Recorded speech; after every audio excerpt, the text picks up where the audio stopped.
ये माई वाले लोग हैं।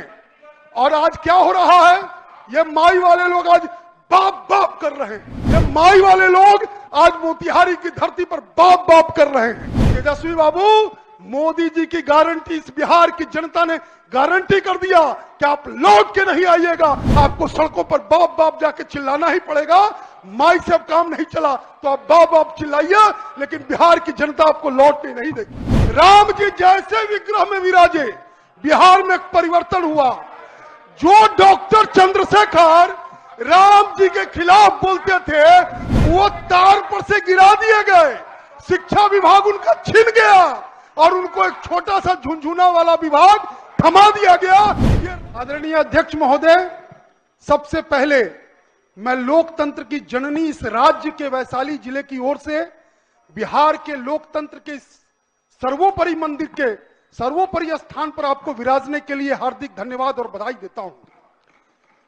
महोदय, लालगंज की महान जनता और मेरी ओर से भी आपको शुभकामनाएं हैं कि कम से कम जिस कुर्सी पर आप बैठे हैं, उस कुर्सी पर जिस प्रकार से इसके पहले हम सब लोगों के साथ किया गया, वो हम सब लोगों के साथ दोहराया नहीं जाएगा। 10 मिनटों का समय देकर 6.5 मिनटों में भाषण बंद करा देने की जो परंपरा हमारे पूर्व के अध्यक्ष ने शुरू की, वो नहीं होगा। अध्यक्ष महोदय, उस पर भी आएंगे। अध्यक्ष महोदय, ये सब लोग, अब हम कहां से प्रारंभ करें, ये हमको सुनाई समझ में नहीं आ रहा। बजट से प्रारंभ करें। 2005 के पहले की जो सड़कें नसरुद्दीन शाह के गाल की तरह बिहार की सड़कें थी, वहां से मैं प्रारंभ करूं, या रामलला के विग्रह में विराजमान होते इस बिहार की धरती पर जो परिवर्तन हुआ वहां से प्रारंभ करूं, या फतेह बहादुर जी जो बोल के चले गए कहीं और, उनकी बातों से प्रारंभ करूं। अध्यक्ष महोदय, बेचैन मत होइए, वहां से भी शुरू करेंगे। किसानों के लिए क्या क्या बिहार की सरकार ने किया है, हमारे केंद्र की सरकार ने किया है, उन सब विषयों पर आएंगे। 2 मिनट धैर्य से रहिए। अध्यक्ष महोदय, 2005 में इस बिहार के अंदर 23,800 करोड़ का बजट पूरे बिहार की सरकार का हुआ करता था। बिहार के अंदर 91% सड़कें सिंगल लेन की हुआ करती थी। आज हमने उन सड़कों को 50% से भी कम की स्थिति में लाया है, जहां सिंगल सड़कें बिहार के अंदर हैं। यह बिहार की सरकार ने किया है।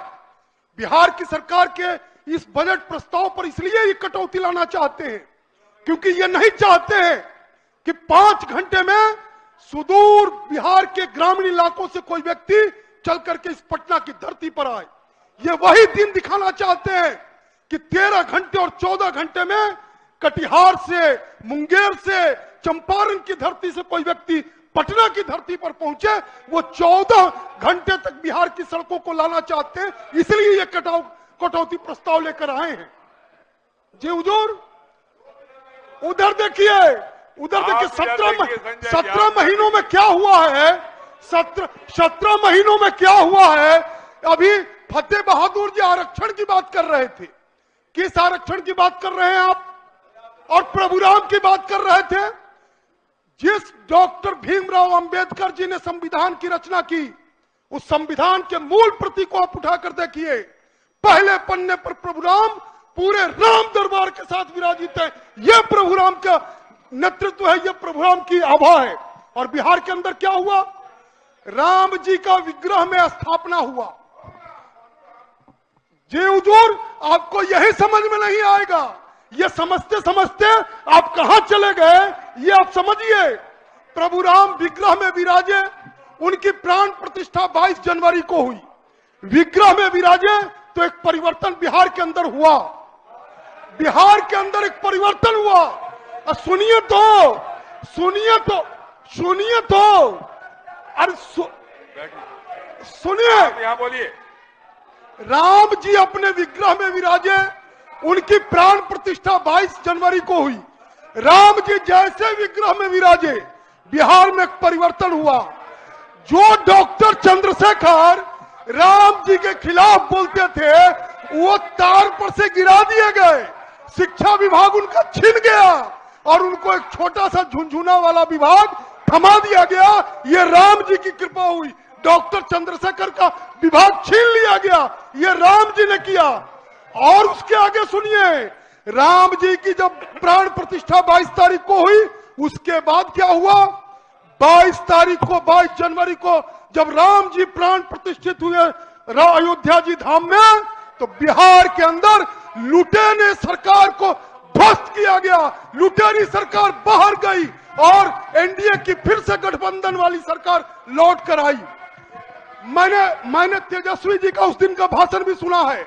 वो मुख्यमंत्री जी से पूछ रहे थे, मुझको समझ में नहीं आया, चाचा जी आप उधर क्यों चले गए? उनको समझ में कैसे आएगा? चाचा जी ने इसलिए उनको रोका, इसलिए उनको पलटा कि 5-5 विभाग लेकर 17 महीनों तक अकेले लूट का तांडव मचाने के लिए रोकने का काम नीतीश कुमार जी ने किया, इसलिए उनको सत्ता से बाहर किया गया। यही स्थिति 17 महीनों की आपकी लूट को रोकने के लिए ये एनडीए की सरकार फिर से बहाल हुई है। और आदरणीय विजय बाबू बैठे हैं, उन्होंने कहा है कि एक एक विभाग की जांच होगी। हमारे मंत्री आदरणीय सम्राट चौधरी जी ने कहा है कि एक एक विभाग की जांच कराई जाएगी। चिंता मत करिए, सारी चीजें सदन के पटल पर भी आएंगी। चिंता मत करिए, सब विभागों का होगा। अध्यक्ष महोदय, इस बिहार के अंदर कृषि के क्षेत्र में जितने विकास हुए हैं, पूछिए। अभी भूदेव बाबू कल बोल रहे थे, सुन रहे थे, बड़ा लच्छेदार भाषण था, होता भी है उनका। उन्होंने कहा कि इस देश का किसान गरीब, असहाय, लाचार, बेचारा, मैं मानता हूं, लेकिन ये बेचारगी, ये असहायपन, ये जो उनका लचीलापन था, वो कांग्रेस की सरकार तक था। वो बेसहारा और असम्मानित कांग्रेस की सरकार के समय तक थे। जब इस देश के आदरणीय प्रधानमंत्री नरेंद्र मोदी जी ने प्रधानमंत्री की गद्दी संभाली, तो इस देश के असहाय और लाचार किसानों को अगर किसी व्यक्ति ने सम्मानित करके उनके खाते में सम्मान निधि की राशि भेजी, वो व्यक्ति नरेंद्र मोदी है। भूदेव बाबू, जब आप बोल रहे थे उस समय मैंने आपको टोका नहीं था, इसलिए नहीं टोका था। और ये कांग्रेस के साथी तो बोलने के हकदार नहीं है। ये कांग्रेस के साथी बोलने के हकदार नहीं है।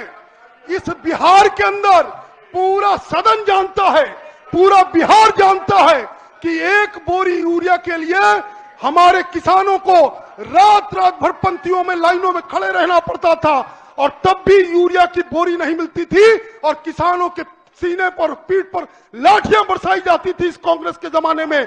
वो आज एक भी पन्ना उठाइए, आज अखबार का एक भी कतरन दिखाइए जहां किसानों को यूरिया के लिए लाइन में खड़े होना पड़ता है, लाठियां खानी पड़ती हैं। और ये यूरिया जाता कहां था हुजूर, पता है?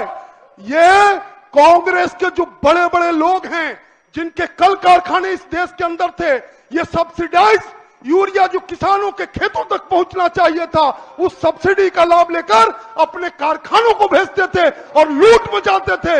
इस देश के प्रधानमंत्री जी ने उसको रोका। इस देश के प्रधानमंत्री जी ने कहा कि इस यूरिया पर इस देश के किसानों का हक है, और उन्होंने कहा कि इस देश के अंदर जो भी यूरिया आयातित हो रहा है या उत्पादित हो रहा है, उन सब यूरिया के ऊपर नीम कोटेड किया जाए, और नीम कोटेड करके इस देश के किसानों के खेतों की उर्वरा शक्ति बढ़ाई जाए, और इन बेईमान कांग्रेस के कारखाने वाले लोगों को रोका जाए, उनके भ्रष्टाचार को रोका जाए।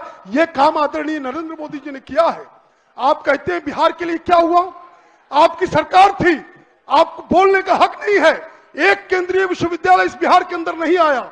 आज बिहार के अंदर राजेंद्र प्रसाद केंद्रीय कृषि विश्वविद्यालय अगर किसी व्यक्ति ने स्थापित किया, तो आदरणीय नरेंद्र मोदी जी ने स्थापित किया, हमारी एनडीए की सरकार ने स्थापित किया, और बिहार के किसानों की खुशहाली के लिए काम करने का प्रस्ताव दिया है। विशेष पैकेज तो पूछिए कांग्रेस के लोगों से, इधर बात करिए, विशेष इधर देख के बात करिए संजय जी। अध्यक्ष आप इधर देख के बात करिए। अध्यक्ष महोदय, ये लोग विशेष राज्य का दर्जा, इनसे पूछिए जरा कांग्रेस के चिदंबरम साहब ने भारत की संसद में क्या बयान दिया था। भारत की संसद में कांग्रेस के चिदंबरम साहब कहने वाले हैं कि इस देश के किसी भी राज्य को अब विशेष राज्य का दर्जा नहीं दिया जाना चाहिए। ये इनकी देन है, ये इनके कारण नहीं हो रहा है। और दूसरा विशेष दर्जा से ज्यादा बड़ा विशेष पैकेज बिहार की सरकार को मिला है। और क्या समझते हैं आप, इसी गांधी सेतु पर आप भी चलते हैं, इस जेपी सेतु पर आप भी चलते हैं। आज गांधी सेतु 3-3 दिन जाम रहा करता था। उस गांधी सेतु को दोनों लेनों को सुदृढ़ किया और उतना ही नहीं, उसके पश्चिमी लेन पर 4 लेन का और पुल बनाने का काम हो रहा है। आवागमन का सुधार हो रहा है। धन्य मानिए, आपको दिखाई नहीं पड़ेगा, इसलिए दिखाई नहीं पड़ेगा कि आपने चश्मा लगा लिया है। और अध्यक्ष महोदय, ये माई वाले लोग हैं। और आज क्या हो रहा है, ये माई वाले लोग आज बाप बाप कर रहे हैं। कहां कर रहे हैं? आज मैं गलत नहीं कह रहा हूं, आप शकील साहब, मैं गलत नहीं कह रहा हूं। ये माई वाले लोग आज मोतिहारी की धरती पर बाप बाप कर रहे हैं।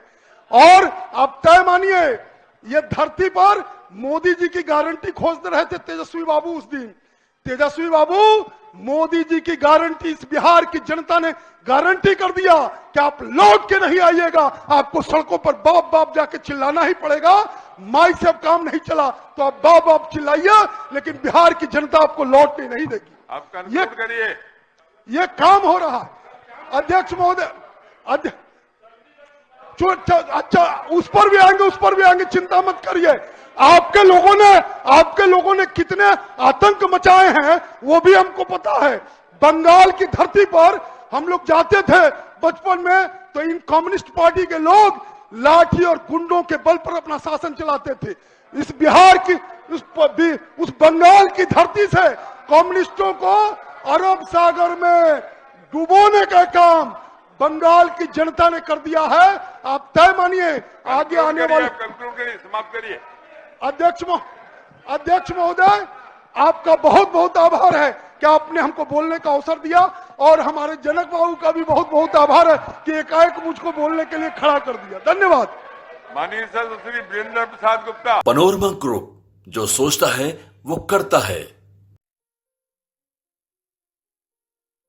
ये लो, मुंह मीठा करो। आज मैंने अपना जॉब छोड़ दिया, अब हम पूर्णिया वापस जाएंगे।